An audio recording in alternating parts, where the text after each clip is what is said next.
Hello दोस्तों, मुझे उम्मीद है कि आप सभी अच्छे होंगे। दोस्तों, मुझे नहीं लगता कि बीता हुआ कल आपको एक अच्छी सीख के अलावा कुछ दे सकता है। तो इसलिए आपको अपने बीते हुए कल में की गई गलतियों से सीख लेकर उसे छोड़ देना चाहिए और आपको अपने आज में जीना चाहिए। इसी बात को अच्छे तरीके से समझाने के लिए मैं आपको एक कहानी सुनाता हूँ। बुद्ध भगवान एक गांव में उपदेश दे रहे थे। उन्होंने कहा कि हर किसी को धरती माता की तरह सहनशील तथा समशील होना चाहिए। क्रोध ऐसी आग है जिसमें क्रोध करने वाला दूसरों को जलाएगा तथा खुद भी जल जाएगा। सभा में सभी शांति से बुद्ध की वाणी को सुन रहे थे, लेकिन वहां स्वभाव से ही एक अति क्रोधी एक व्यक्ति भी बैठा हुआ था, जिसे ये सारी बातें बेतुकी लग रही थी। वह कुछ देर ये सब सुनता रहा, फिर अचानक ही आग बबूला होकर बोलने लगा, तुम पाखंडी हो। बड़ी बड़ी बातें करना यही तुम्हारा काम है। तुम लोगों को भ्रमित कर रहे हो। तुम्हारी ये बातें आज के समय में कोई मायने नहीं रखती।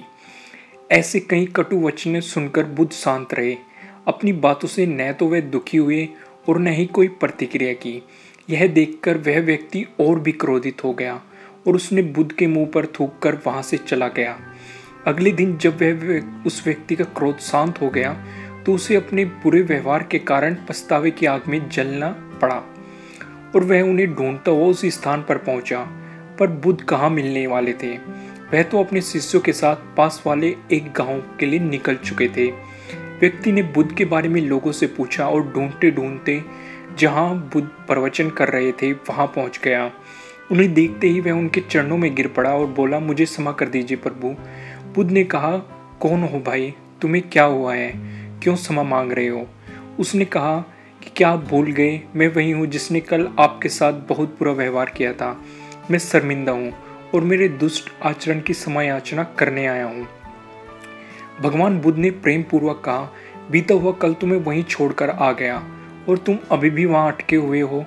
तुम्हें अपनी गलती का आभास हो गया है, तुमने पश्चाताप कर लिया है, तुम अब निर्मल हो चुके हो। अब तुम आज में प्रवेश करो। बुरी बातें तथा बुरी घटनाएं याद करते रहने से वर्तमान और भविष्य दोनों बिगड़ जाते हैं। बीते हुए कल के कारण आज को मत बिगाड़ो। उस व्यक्ति का सारा बोझ उतर गया। उसने भगवान बुद्ध के चरणों को पकड़कर क्रोध को त्याग दिया तथा क्षमाशीलता का संकल्प लिया। बुद्ध ने उसके मस्तिष्क पर हाथ रखा और उसे आशीर्वाद दिया। दोस्तों, इस कहानी से मैं आपको यही समझाना चाहता हूँ, बहुत बार हम भूतकाल में की गई किसी गलती के बारे में सोचकर बार बार दुखी होते हैं और खुद को कोसते रहते हैं। हमें ऐसा कभी भी नहीं करना चाहिए। गलती का बोध हो जाने पर हमें उसे कभी न तो दोहराना चाहिए और न ही उसके बारे में सोचना चाहिए और एक नई ऊर्जा के साथ हमें वर्तमान को दृढ़ और सुदृढ़ बनाना चाहिए। दोस्तों, मुझे उम्मीद है कि आपको ये वीडियो अच्छी लगी होगी और अगर अच्छी लगी है तो इसे लाइक ज़रूर कीजिएगा और अगर आप हमारे चैनल पर नए हैं तो सब्सक्राइब करना बिल्कुल मत भूलिएगा और अगर आप चाहते हैं कि वीडियो किसी और के काम भी आए तो आप इसे शेयर भी कर सकते हैं। आपको ये वीडियो कैसी लगी कमेंट के थ्रू मुझे बताना बिल्कुल मत भूलिएगा। Thank you.